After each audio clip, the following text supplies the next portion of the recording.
You might have to do it. I mean, you took Tony Pollard in the fourth. Yeah. No, Tony you Pollard can't. didn't have a ton of carries in college and a ton of experience playing like Didn't. the traditional running back role that he ended up excelling at in year 4. Zach, can you believe that it's draft week? It's almost, it feels unreal. Dude, I know. I'm excited. I was just telling you, I'm hype for Thursday. Yeah, I think that none of us thought that this day would ever come. It's here. Reports are here. The Cowboys actually just had their pre-draft press conference, and everybody's either really upset with Jerry Jones, or if you're like me, you don't really pay that stuff any mind because you know who Jerry Jones is. Zach, I will say, reading some of the tea leaves, what are you getting? I'll give my thoughts, but what are you getting just from what you heard at the press conference? And then we could kind of set this. This is the last hoorah. We can set this 3-round mock up that we're gonna deep dive on these athletes. I'm kind of the same way that you are. I don't pay much of the press conferences mind. They just are what they are. Jerry's getting up there. He's doing his Jerry speak. Steven's doing what he's doing. Mike's laughing. But I really don't pay it much mind. This is the home stretch. They got to do it pre-draft, press conference, and all that. So I'm just excited for the draft to finally be here, us to have a player for sure. I think we got to do ourselves like when Jerry's trolling, he's saying all in. I thought that was hilarious. He's Yeah. Did you see Mike? Mike was giggling. Yeah, Mike did. And I think us as we're content creating and we're evaluating. We're wearing so many hats, but I think we do kind of have to take a step back, take it easy, and say it's ball. These guys seem confident, and that's all we can go off of. I'll tell you this: one of the major things that I got from the pre-draft presser was these guys believe in their young players. So at positions like O-line, where I've even heard some theories of the Cowboys maybe double dipping. I just don't know how realistic that is because I think that they're going to try to go out here and get some playmakers where we're possibly thin at. It could be on the defensive side of the ball. It could be a wide receiver like me and you have pushed for a while. The person who we need to be listening to is Stephen Jones. You hear him mentioning guys like John Stevens. He's mentioning all the old linemen by name. We can laugh, but there were multiple times that he said Connor Williams earned himself another contract. Connor McGovern earned himself another contract. But guess what, guys? We didn't know who these players were, and they made a point to emphasize that. So they believe in TJ Bass. Zach, do you think that this is real? I mean, they're mentioning these players' names. Do you believe that?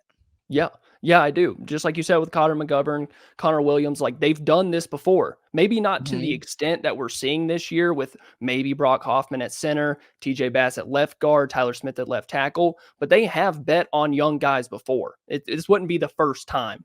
So I do believe that if they don't get a guy in the draft and hopefully they don't reach where they don't need to, I think they're going to rely on those guys. I really do. Zach, we've stayed steadfast on our beliefs of best player. You have to let it fall that way because you don't want to get cute. We also did something pre-draft pre-show where we looked at about 9 possible teams that could either go interior or tackle before the Cowboys draft. And I'm not going to read them off, but, I'll give you an example. Chicago, everybody's penciling them in, receiver paired with Caleb, but they already have 2 guys. They may say, hey, we want to protect Caleb. Then you look at New Orleans. I mean, and I'll be honest with you, Trevor Penning has been a complete bust in New Orleans. They're locked in to go tackle. So there's teams around the league, the Steelers, you can book in them an interior lineman, whether it's center. There's teams, Seattle. There's teams where, there are teams that are going O-line before the Cowboys. We want to make sure that this pick is reach-proof, Zach. And I think that's the thing is you can never bet on the draft falling your way every single time or you're going to get stuck. If you're betting that you're going to get a top 5 offensive tackle at 24, you're in trouble when you get to 24 and those guys have been gone for 5 picks. That's the worst thing you can do is pigeonhole yourself into a position and not go BPA. That's the number one thing we talk about. Go BPA. It's the best way to draft, and it works out. I mean, with the CD Lamb, Trayvon Diggs in round 2, maybe we didn't agree with the Tyler Smith pick, but I mean, kind of looks like he was BPA at the time. This is per the best that way to draft. draft. Yes, per that draft. All right, Zach, we set the stage. Yep. Guys, we got a 3-round mock for you all, but this time we're going to go deep into once we draft this player, we're going to talk about how he fits. We're going to talk about his highs. We're going to talk about his lows and really why this player will make sense for the Cowboys, how he can get on the field early. You need to hit on these first 3 picks, and I think that if you do, you have a good team going into the fall. I don't think there will be any surprises when it comes to the top of the draft as far as Caleb and any of that. So we went speed. Cool. Let's Alrighty. look at the board. Let's actually war room it. Let's talk Okay, about it. cool. Let's talk about it together. So tell me who you like of this list of names. I'll scroll down a little bit for you. So I say A.D. Mitchell. I see Jerzon Newton, which is interesting. Cooper DeJean is still there. Let's go to the tackles. So right away, this is what we're talking about. Let's talk through this, Zach. So I'm going to be honest. Based on what I'm seeing at tackle, I don't like it. And I'm probably not going to go tackle unless you're interested in trading back. Okay. Let's, and you know what? I'm not going to fight you on that. We've stayed steadfast because at the end of the day, I would probably go interior in this situation. And I mean like true interior lineman versus offensive lineman versus trying to force one of these tackles. I'm just at 24. If I can't get out of there, I don't want to force one of these guys. So let's go. Let's look at our interior lineman, then we'll go to the receiver room. See, now this is interesting. Yeah. I like a couple names here, or 2 names. Now, if you go Jackson Powers Johnson, who is now been noted that the medicals, a report came out today, Brian Broaddus put his name on it, that he's spoken that the medicals are okay. Yeah. Now there were some other guys that maybe PFF hasn't updated that the medicals aren't okay.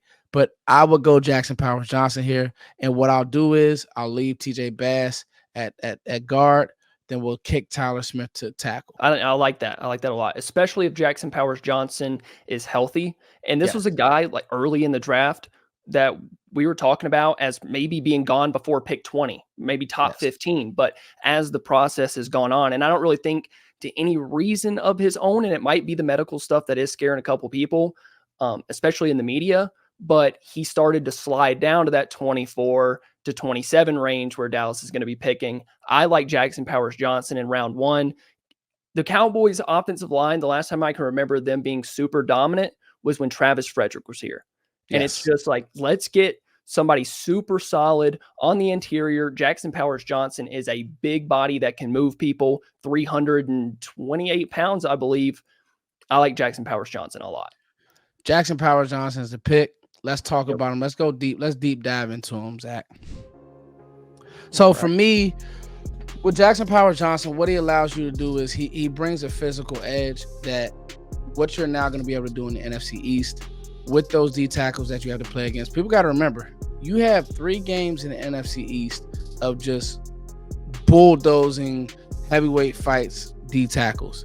You got to go to Washington, who have 2 studs. You got to go to New York, who has a great player in Dexter Lawrence. And then you have to go to Philly, who has 2 hammers in the middle of that defense. Bringing in a guy like Jackson Powers Johnson, to me, with his physicalness, now the medicals check out, I think that the technique can be cleaned up. I was higher on Grant Barton, but I think what he has is he moves people in the run game, Zach. Yeah, I agree with you. And I think that's something that Dallas is going to talk about in the war room. Is they're going to look at the rest of the NFC East and the interior of those defenses and say, we got to stop Jalen Carter. We got to stop Washington. We got to stop Dexter Lawrence in New York. I think that's what they're going to be. I think that's how they're going to sell it to Jerry in the war room. And also, I think a big thing too, Zach, is being able to get movement in the run game. Yes. I don't know if we were able to do that. I think, Biotis was a great positional blocker. He would kind of get in the way, make sure that his leverage was good. But we want to be able to get movement. And Sneaky has said, Royce Freeman, sneaky pickup. Okay. Yep. Now you have Rico Dowdle. They're going to draft a running back. And now the run game could be your calling card in these playoff games to kind of settle, sweaty Dak down. So I'll be excited with this pick. Jackson Powers Johnson, you are a Cowboy. Let's get to the second round, Zach. All right, we're at 56. Oh yeah, I'm man. This is the grand finale, Zach. Any position group in particular you want to take a look at? Let's look at our big board. TJ Tampa would be interesting. Blake Corum would be interesting. I'm not going guard or I'm not going tackle again. I feel like Tyler Smith is going to be your tackle, and this is something that we may know draft day, where we figure out they didn't go tackle. Tyler Smith is the tackle of the future. Yeah. Maybe they'll like Austin Richards there. Maybe they keep Tyler Smith there, and TJ Bass is your swing guy because Zach Martin didn't play good football at points, and Austin Richards or another tackle on the roster gets an opportunity. But Any chance you see a Chuma Edoga, because that was an offseason signing that the Cowboys had. The Cowboys do tend to like their cheaper veteran guys with experience. Chuma Edoga did have some experience last year at left tackle, not all great, but yeah, he was there. I think you could talk about it. I mean, I'll be honest with you. Outside of the Miami game, he didn't get you killed. This wasn't a Chaz Green situation, so it's something that you could talk about. Let's go to receiver here. I see Edgerrin Cooper staring at me. I see Junior Colson staring at me, but I want to look at the receivers before I make any. Okay, so I'll be honest, Foots, it will be hard to trade away or draft away from Jermaine Burton. Such a receiver guy right here. Yeah, I knew that was the position group we were going to. I really do believe that it'd be between Burton or Junior Colson.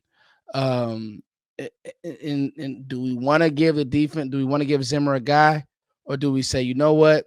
I want to make sure that if something happens to CD, let's say that the contract doesn't work out, Dak is an accurate quarterback.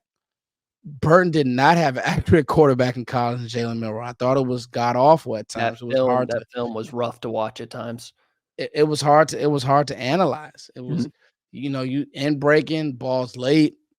It was bad. The Michigan game was he's staring down guys. He's staring down the rush. Burton's winning. He's not getting an opportunity. So, actually, I would probably go Burton. What do you like in here, Zach? What are you thinking while we war room this thing? I actually liked on the big board. I liked Edgerrin Cooper. I like the length. I like the ranginess.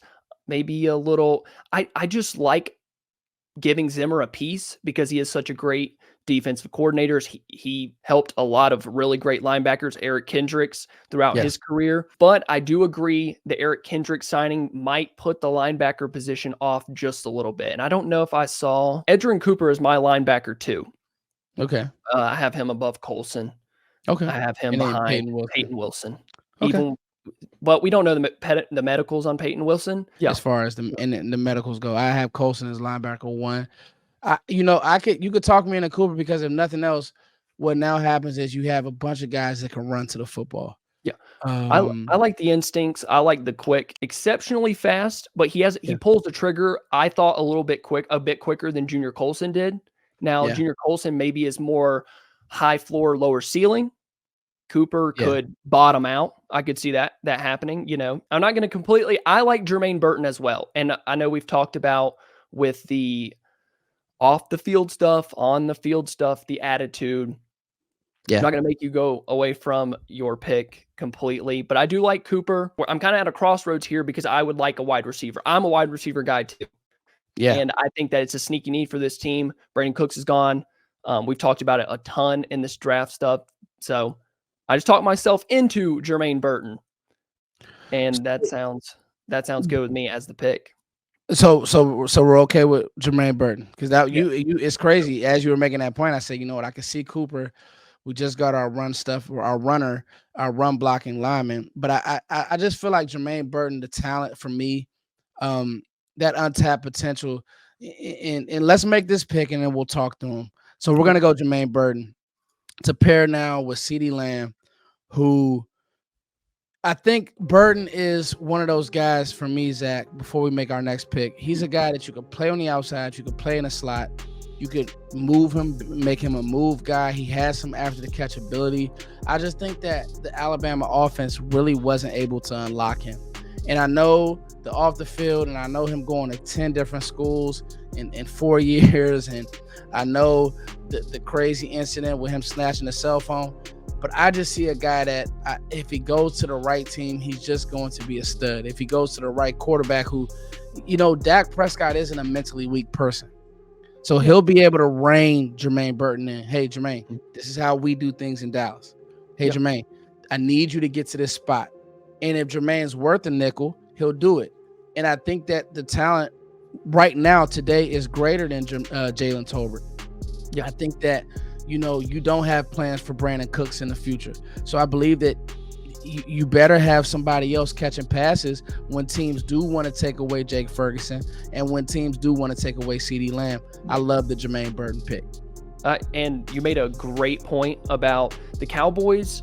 And on a bit younger team, I could see Jermaine Burton being a problem. But with established guys like CeeDee Lamb in the room, I mean, even Jalen Tolbert's a third-year player. Brandon Cooks has been playing for a decade. Zach Martin on the offensive line. There's a lot of veterans, a lot of experience, and it does help corral a young guy like that. A little bit more than maybe a younger team, younger quarterback, younger rooms. But I like Burton a lot. Really good NFL speed. He can stack defensive backs. Something I really liked about him is he could roll through his route breaks with no problem. There was I can't remember what game it was. It was a deep route. He got the safety all twisted up. Safety was going one way. Jermaine Burton was going the other way. He's an immediate deep threat. Especially when Cooks is gone, because that's what I'm worried about. Yeah. Post Cooks, the post Cooks era, because even now, if CeeDee Lamb goes down, I think this offense stalls completely. Completely agree. Unless you can get something we don't expect out of the run game, I'm really worried that this offense is done when CeeDee Lamb is done. Yeah, and that's something to think about. And if you think about it, the year of, guess what? Now you're stressing. You're stressed, and I don't know. You have another Jalen Tolbert situation where you're betting on a guy to come in and produce in year one, and now you're in year three. His confidence got shattered in year one, and he's not the guy that you were expecting. Man, you nailed that. You nailed that one, bro. So yeah, I feel like we did a great job with Jermaine Burton there. All right, we're here in round 3 at pick 87. Let's look running back here. Yep. If you notice, Marshawn Lloyd went off the board 1 pick early to the Texans. Boom. So Zach, I was actually doing film on Tyrone Tracy. Now, for non-casual Cowboys fans, this might be rich, but I got to tell you, if you watch his tape versus Michigan, Zach, I said, let me watch him versus really good competition. Mm-hmm. He's 24 years old, but he doesn't have a lot of carries because he played receiver the first 3 years at Iowa.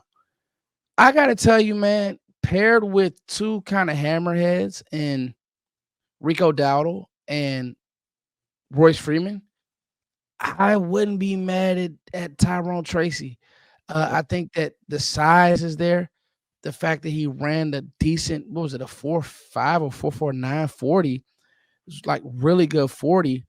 This is a little rich for Blake Watson, but that's interesting that Blake Watson is that, am I reading that he jumped 114? He jumped over 100 spots in the past week. And we talked about that. We're not on here, but we talked about that. Blake Watson is a name that's starting to creep into, early day, an early day 3 guy. And here, late day 2. How about that? How interesting is that Watson was able to jump? Braylon Allen. I think that what's happened with Allen is I don't know if he runs the way that teams look at his size and his body. Now he's 20 years old, and I think that you could coach him into some of that. But I would go Tyrone Tracy here, but let's look at the linebacker room just to make sure nobody slipped through. Real quick, did you see Blake Watson's pro day numbers at all? I did not. Did you? Yeah. So a 4.39 40-yard dash, 41.5-inch vertical, and an 11'3" broad jump at his pro day. That might be why he 40, which it's a pro day. So, but I don't think he didn't get a combine invite. So. That's right. He didn't get the combine. You might have to do it. I mean, you took Tony Pollard in the 4th. Yeah. Tony Pollard didn't have a ton of carries in college and a ton of experience playing like the traditional running back role that he ended up excelling at in year 4. Let's go look at what other position group did you say? Let's look linebackers at. Tommy Eichenberg does a lot for me here. I've been Yep. hearing a lot of good things about him. I feel like though, if we were continuing this draft, I feel like either Trevor Wallace or I feel like Trevor Wallace will probably be hanging around. Mhm. And if we want to go back or there, it would be between, if I'm being honest, it would be between Eichenberg and the running back Tyrone Tracy, for me. What Okay. about you, Zach? Is there another position group? I'm gonna stay away from D tackle. We'll hit D tackle the back half of the draft or an undrafted free agency or even true free agency. Yeah. And then DN, I think that if you didn't get one by now, the value just wouldn't be there. So that's why I said these two position groups are where I'm kind of leaning. So I'm struggling with that too, between linebacker and running back, simply because Braylon Allen is like in the 120s, which we didn't make a trade. So you're not gonna Yeah. have another pick for 1 till 174. Yeah. I was trying to do some research real quick on where Dane Brugler had Tommy Eichenberg. He has him as in his top, I want to say 7. He has him high. He's higher than As most much as on I do like Tyrone Tracy, and maybe he might complement a Royce Freeman, a Rico Yeah. Dowdle extremely well, it does feel a bit rich. Okay. Okay. And we did get wiped. We were completely wiped here in round 3. What could Even, happen? I mean, and it very well could happen. Maybe more so, and I know he didn't have a good combine, than a Tyrone Tracy is a Bucky Irving. Yes. He had a terrible relative athletic score. Doesn't matter as much at running back. He's a guy that I think would be a great change of pace guy. He's very quick, agile. Plays faster than his athletic score. Yes, way faster. And his height doesn't help him. I'm pretty sure he's in like the 2 percentile in height. I He's mean, not I'll a be big guy honest. at all. The Washington game, Bucky Irvin was amazing. Yeah, and I don't really get how he tested so bad, but it's really one of the more stranger things in the draft process. It is, and I think it's going to make him slide. Yeah, I really do. I think people are going to look at that and be like, that does scare people away. Yeah. Does any edge do anything here? Let's look. Okay. Yeah, let's look. Let's look edge. I love Braylon Trice, and he's staring right at me. If you go watch his film versus Jordan Morgan, it was really good. Yeah. Zach. Like he had Jordan Morgan off balance a lot. And Jordan Morgan had a really good game against Leatu Latu, and then Braylon Trice gave him fits. Gave him fits all game. Like it wasn't just once. You can talk to me about Mo Kamara. I love Mo Kamara. Undersized, but the twitch. See, I just don't know if he'd be a fit for Zimmer. Yeah. Let's go through his athletic profile. A little undersized guy. He's undersized. I think he's listed as 6'1", but I don't even know if he's that tall. Another question. Does it matter what Zimmer wants in this draft? Because beyond this, and this is what makes this draft so interesting, it doesn't really matter as much for the coaches because these guys might not be here in a year. Yeah. So this feels like this is a front office and scouts draft, which is a good thing. It feels like the Cowboys maybe steer the wrong way when they get into letting coaches make their picks. This is my guy. That's why we saw Nashawn Wright in the 3rd round. He had long arms, and Dan Quinn loved the long arms. So definitely a Quinn pick. Cowboys scouts draft. Yes. Well, if you're saying that, then I would probably go. I'll probably go Eichenberg just because I know that Dane is tapped in, and if he's that high on him, I'm pretty sure the Cowboys are too. You look at a guy who could be your eventual Mike when Eric Kendricks leaves. And then at running back, we'll just have to hold on to our horses to the 5th round. I agree. I think it would have been nice to maybe pick up a trade and maybe have a 4th round pick, because then you could look at a guy like Braylon Allen, maybe Will Shipley, a Blake Watson, somebody like that, and it wouldn't feel too rich. Yes. But I like the Tommy Eichenberg pick. It doesn't feel as much of a reach. It feels like a very high floor pick. Yeah. I agree. I like it. Okay, we're making a pick. I think so. While we talk through this, I say this about Tommy Eichenberg: he's going to run down on teams. You use him in packages. If there's an injury, I feel like he is a guy who was Ohio State's captain. So, I have him as a poor man's Jack Campbell, who I was very high on last year. All he does is go to Detroit, plays excellent for the Lions. I remember watching early on in the year. It was like, okay. By the end of the year, it's like, wow, this guy's blitzing. He's physical. He's a big body. I think that if Eichenberg reaches his floor, that's your Mike for the next couple years. Then you have the Marvin Overshown running around. You have Micah Parsons running around. I almost really just wish I knew exactly what Zimmer wanted to do defensively, because then I could project, okay, he's going to use Micah in this role. We don't need to worry about that. Or he's going to use such and such in this role. We don't need to worry about that. So I tell you, man, I feel great about this stack. I know we got the D minus, but PFF doesn't they don't know us like They got Peyton that. Wilson at 26. They don't know us like that, homie. They not from our hood. You know what I'm saying? So it's all good. No, I would love Eichenberg. What's your thoughts, Zach? I like this draft. I feel like the offensive line we didn't reach in round 1. I like the Burton pick in round 2 simply because it's a sneaky need, and we got wiped at running back. Maybe we can find one in round 4 or 5 if the Cowboys were to wheel and deal a trade somehow. It feels like we hit some positions of need, especially along the offensive line. Yeah. Linebacker, we need bodies, and I would like to spend a top 100 pick on linebacker.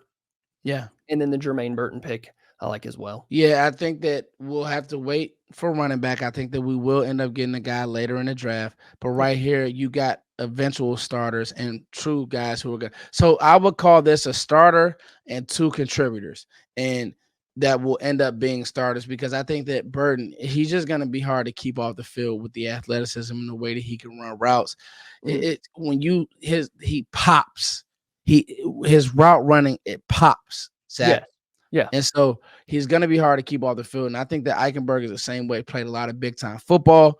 You stick him in the middle, you watch him make the calls, and then you'll say, okay, I see why this guy was at Ohio State for as long as he was. Maybe the only thing I would say about this draft, and everyone saw how the board fell, maybe you would like to get another starter out of this just because of where your team's at right now. That'd be my only thing. Maybe 2 starters, 1 contributor. Yeah. And that could be Jermaine Burton. I mean, that could be your third receiver. That's the only bad thing I got to say about it. I like it. And, I'm pretty sure, I feel like this is our most realistic draft so far, because it wasn't all rainbows, Yeah. Like we lost all our running backs. Round 2, we had some ups and downs and stuff. We didn't get the trade offer. So maybe people need to be prepared for a draft like this. Yeah, I mean, we got wiped it back because we were going back, and I feel like that would have been another body that we could have looked at as a starter. I didn't like the DN options towards the back, even though I like, Braylon Trice and stuff like that. Now, corner is a sneaky one that if we didn't really look at the stack there, but I feel like we're kind of set there. And, a guy like Eric Scott's going to have to, man the back end of it. So to me, I feel like this is a meat and potatoes draft, because you at least have the run blocker who's going to secure the middle of your defense with TJ Bass. The middle of your offensive line with TJ Bass. And then with Jermaine Burton, I just can't stress this enough, the route running. Dak does great with good route runners. So it's not a guy you got to throw him open. He's going to create separation. He's going to win. And I think that is, you get a guy like that in your room with CeeDee Lamb, with Brandon Cooks. Another thing is this. Him being able to learn from Brandon Cooks, sit under Brandon Cooks giving him kind of that wisdom. Hey, this is what you want to do. This is who you want to stay away from. This is what you need to do. I think that would definitely help Burton a lot. Yeah, I agree. And Jackson Powers-Johnson would help Dak a lot too, because Dak's flourished when the middle of the pocket was strong and secure. He can maneuver enough with the edges, like with Terrence Steele getting mauled against the Eagles last year. Like Dak kept them in that game, made some incredible plays. But get a guy like Jackson Powers-Johnson, put him next to a guy like Zach Martin, and even TJ Bass. I'm a TJ Bass believer. I like what I saw from TJ Bass last year as an undrafted free agent. I think they do. Yeah, I agree. And I think Dak's at his best when the front of the pocket is clean, and Jackson Powers-Johnson would do just that and help in the run game. Hey man, Zach, I think that we've man, first of all, just being able to work with you, and we're gonna continue this. We got some good things in store for you guys. So stay tuned. We got some stuff in the works for you guys. Being able to get to the finish line with you, Zach, this has been awesome, because this honestly is my last piece of content before the draft. And draft day, I'll be on with Still and Vach, and then I'll be tapping in with Zach going over every pick a couple days after that. So we got some stuff for you guys. But Zach, this has been an awesome run. Yes, sir. It's been a pleasure. Yeah, Zach, and just you being a part of the community. Not just Cowboys, but the football community, bro. Just the conversations. This is what the people want.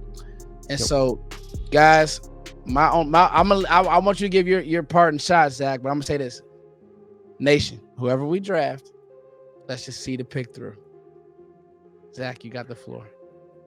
I agree. Let's all keep a level head. The Cowboys make a pick. Let's all keep a level head. Watch our videos. Figure out why the Cowboys made the pick, how it helps the team, and we'll go from there.